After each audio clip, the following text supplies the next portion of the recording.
18वीं सदी की बात है। अंग्रेजों ने बक्सर की लड़ाई में जीत नहीं, भारत से उसका सबसे कमाऊ और उपजाऊ इलाका हासिल कर लिया था। बनारस के पूरब यानी आज के पूर्वांचल और बिहार के इस बदलाव ने बनी बनाई व्यवस्था को पटरी से उतार दिया था। कुछ राजाओं ने तो अंग्रेजों की गुलामी स्वीकार कर ली, लेकिन कुछ ने अपनी आखिरी सांस तक लोहा लिया। ऐसे ही एक राजा थे, बनारस के राजा चैत सिंह। शायद आप जानते भी होंगे या नाम कभी सुना होगा। चैत सिंह ने भी अंग्रेजों की नाक में दम कर रखा था, लेकिन इस दौर का एक नाम ऐसा था जिससे अंग्रेज थर्राते थे। यूं तो वो आज के बिहार के गोपालगंज सारण इलाके का था, लेकिन अवध के जंगलों से लेकर पटना के इलाके तक उसकी तूती बोलती थी। एक ऐसा बहादुर जिसने हजारों अंग्रेजों और उनके वफादारों के सिर कलम किए, जिसके सिर पर तब 20,000 का इनाम हुआ करता था, जिसके डर से वॉरेन हेस्टिंग्स को चुनार के किले में छिपना पड़ा था और तब से पूर्वांचल में ये पंक्तियां फेमस हो गई थी। घोड़ा पर हौदा, हाथी पर जीन, भागा चुनार को वॉरेन हेस्टिंग। लेकिन नियति को कुछ और ही मंजूर था। बिहार की माटी के उस वीर सपूत ने अपनी बहादुरी से अंग्रेजों को खूब छकाया, लेकिन फतेह उसके हिस्से नहीं आई, बल्कि उसके खेमे से उलट अंग्रेजों के जो मददगार बने, उन्हीं से पनपी एक जमींदारी जिसे आज हथुआ राज कहते हैं। नमस्ते, मेरा नाम विकास वर्मा है और आज कहानी बिहार के 2500 साल पुराने हथुआ राज की।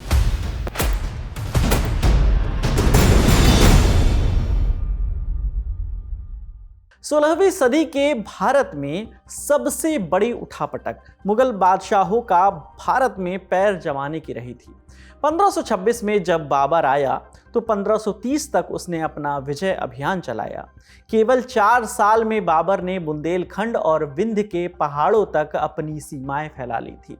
जब 1530 में बाबर की मौत हुई तो पीछे जो भी छोड़ा, बेटों ने उसमें हिस्सा बांट लिया।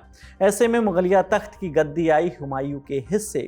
हुमायूं ने गद्दी तो हासिल कर ली थी, लेकिन अभी हुमायूं को बाबर की डाली नींव को मजबूती देना अभी बाकी था। हुमायूं के लिए गुजरात में बहादुर खान और बिहार से अफगान सरदार शेर खान सबसे बड़ी चुनौती थे। हुमायूं ने जब गुजरात का रुख किया तो उसकी गद्दी पर उसी के भाइयों हिंदाल और कामरान ने ही परेशानियां पैदा कर दी। इधर बिहार के शेर खान ने बंगाल फतेह करके खुद को सबसे ताकतवर बना लिया। इसी दरमियान 1539 में जब गंगा किनारे बिहार के चौसा में जब शेर खान और हुमायूं टकराए तो शेर खान की फौज ने कत्लेआम मचा दिया। हुमायूं ने जैसे तैसे गंगा पार करके अपनी जान बचाई। हुमायूं को इस गर्दिश में मिला एक मददगार, कल्याणपुर का जयमल। शाद अजीमाबादी की लिखी तारीख सूबाए बिहार के मुताबिक जयमल ने ही हुमायूं के आगरा पहुंचने का इंतज़ाम किया था। आगे 15 साल शेर खान और उसके उत्तराधिकारियों ने आगरा से राज किया। 1550 में मौका देखकर हुमायूं लौटा तो मुगल फिर से सत्ता में आए। इसी के साथ कल्याणपुर के अच्छे दिन भी लौटे। राजा जुबराज को अपने दादा जयमल के किए का फल मिला। राजा जुबराज को मुगलों ने 4 परगने का शासन सौंपा। इसके आगे का सिरा ताहिर हुसैन अंसारी के शोध मुगल एडमिनिस्ट्रेशन एंड द जमींदार ऑफ बिहार से जुड़ता है।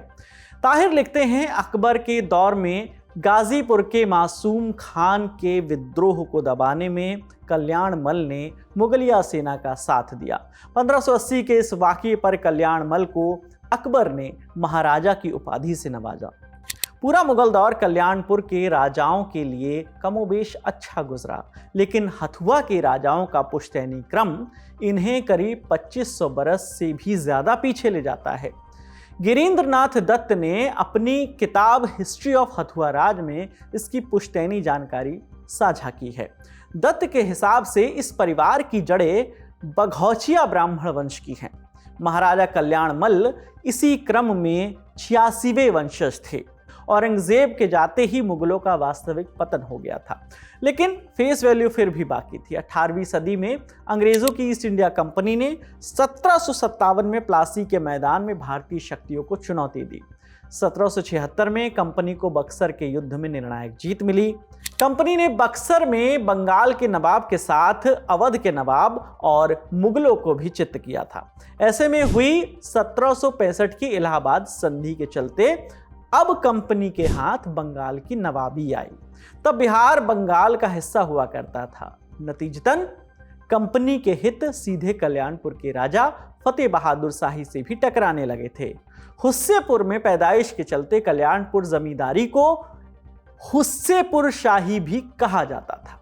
1747 में ही पिता सरदार शाही से उन्हें उत्तराधिकार मिला था। अपनी किताब first partition of India treaty of Sugauli में तेजकर झा बताते हैं, 1767 में जब सारण सरकार के राजस्व अधिकारियों ने फतेह शाही से राजस्व की मांग रखी तो फतेह शाही ने न सिर्फ मना किया बल्कि उन्होंने गुरिल्ला पद्धति से इसके विरुद्ध विद्रोह भी किया। 1772 में भी फतेह शाही ने ऐसा ही हमला किया और हुस्सेपुर में तैनात कंपनी के रेंटर गोविंद राम की हत्या कर दी।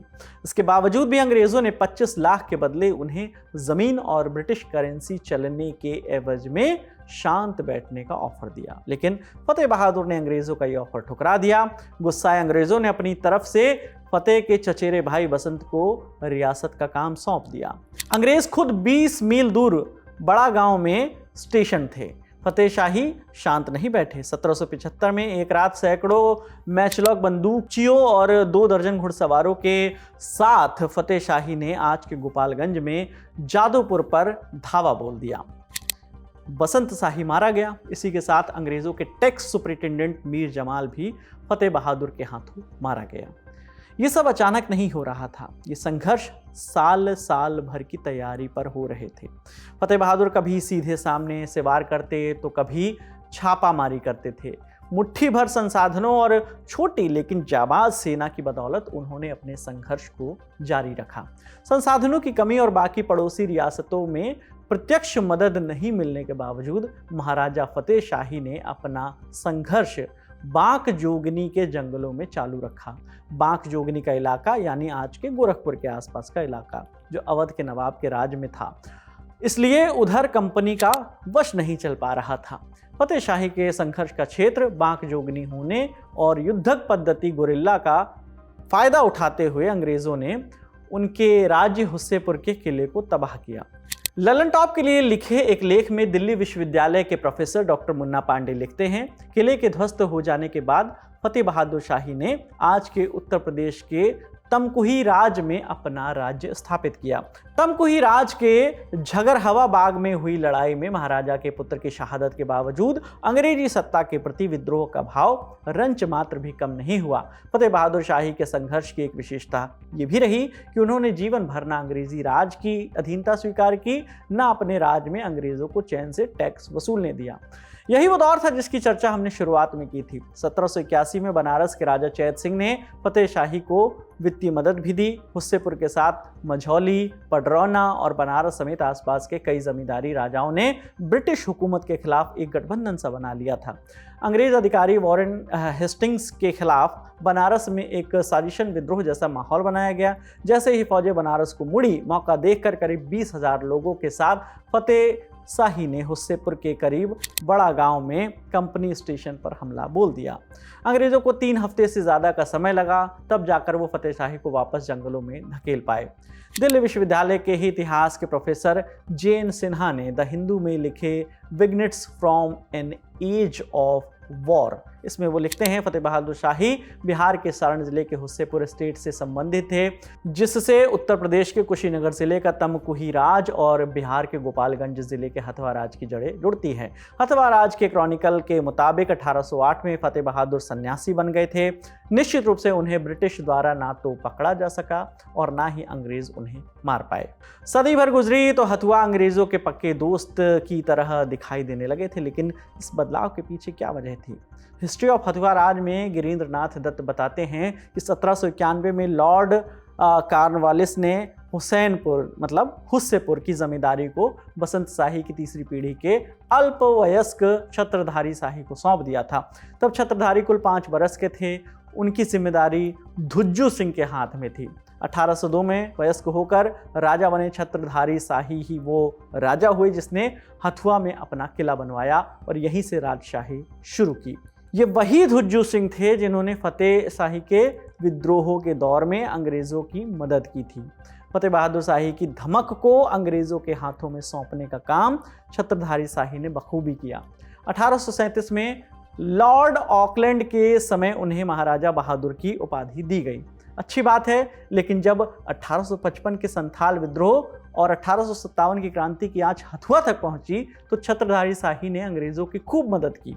इसी सिलसिले में सारण के कलेक्टर रिचर्डसन ने लिखा था, जोखिम के इस वक्त में राजा ने ब्रितानी सरकार का भरपूर साथ दिया, एक पल के लिए भी उनके साथ में शक की गुंजाइश नहीं दिखी। 1857 के महासमर के दौरान अंग्रेजों की सेवाओं का फल उनके उत्तराधिकारी महाराज राजेंद्र प्रताप शाही को मिला। तब हथुआ से गंगा पार में ही बाबू कुंवर सिंह की रियासत जगदीशपुर मौजूद थी। बिहार के सपूत वीर कुंवर सिंह ने अंग्रेजों को बिहार के भोजपुर इलाके से कड़ी टक्कर दी थी। जब क्रांति का दमन हुआ तो जगदीशपुर की जब्त की गई संपत्तियों में से शाहाबाद जिले से कुंवर सिंह की जागीरों का एक हिस्सा हथुआ के राजेंद्र शाही को भी मिला। आंकड़े बताते हैं कि उस समय ये जागीरें सालाना 20,000 रुपए का किराया देती थी।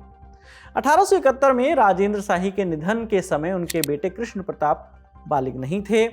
एक बार फिर हथुआ में कोर्ट ऑफ वार्ड्स कानून लागू हुआ, लेकिन राजेंद्र शाही के दौर में ही हथुआ में कचहरी, हथुआ ईडन स्कूल, डाकघर, राज डिस्पेंसरी के साथ साथ राधा कृष्ण को समर्पित गोपाल मंदिर भी बनवाया गया। कहते हैं कि यह मंदिर महारानी ने बनवाया था। यह अपने दौर में बिहार का सबसे बड़ा मंदिर था, जिसकी लागत तब के 4 लाख रुपए की आई थी। आज भी यहाँ हर साल शाही बग्घी यात्रा निकलती है। इसके अलावा छपरा, पटना, बनारस, कलकत्ता और दार्जिलिंग में भी हथुआ के राजाओं ने बंगले बनवाए।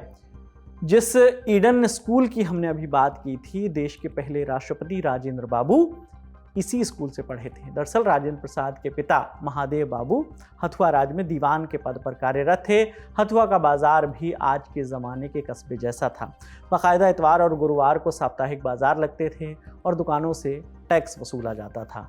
पड़ोस के मीरगंज में पटना के लिए एंट्रेम्पो मौजूद था। एंट्रेम्पो यानी माल आयात निर्यात का सेंटर।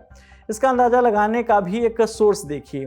अपनी किताब द लिमिटेड राज में आनंद येंग बताते हैं कि 1873-74 में हथुआ के हिस्से करीब 4 लाख एकड़ ज़मीन का रेवेन्यू आता था। 1874 में ही हथुआ की गद्दी महाराजा सर कृष्ण प्रताप शाही बहादुर के हिस्से आई। हथुआ तब इतना रसूखदार हो चुका था कि कुल 21 बरस के कृष्ण प्रताप शाही को 1877 में दिल्ली में इंपीरियल दरबार में महाराजा बहादुर की उपाधि और एक विशिष्टता पदक से नवाजा गया। आगे चलकर उन्हें knight commander order of the Indian empire का विशेष दर्जा भी दिया गया।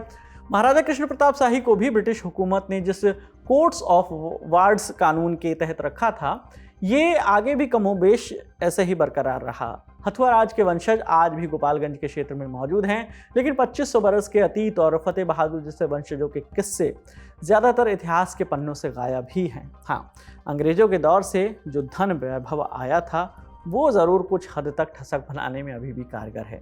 फतेह शाही के बारे में और पढ़ना चाहते हैं, जानना चाहते हैं तो जे.एन. सिन्हा की किताब है the Raja, the rebel, the monk, ये पढ़ सकते हैं। हथुआ राज के अतीत और फतेह शाही की बहादुरी का ये एपिसोड आपके लिए लिखा है हमारे साथी अनुराग मिश्रा ने। आप ख्याल रखिएगा अपना और देखते रहिए द लल्लन टॉक। शुक्रिया।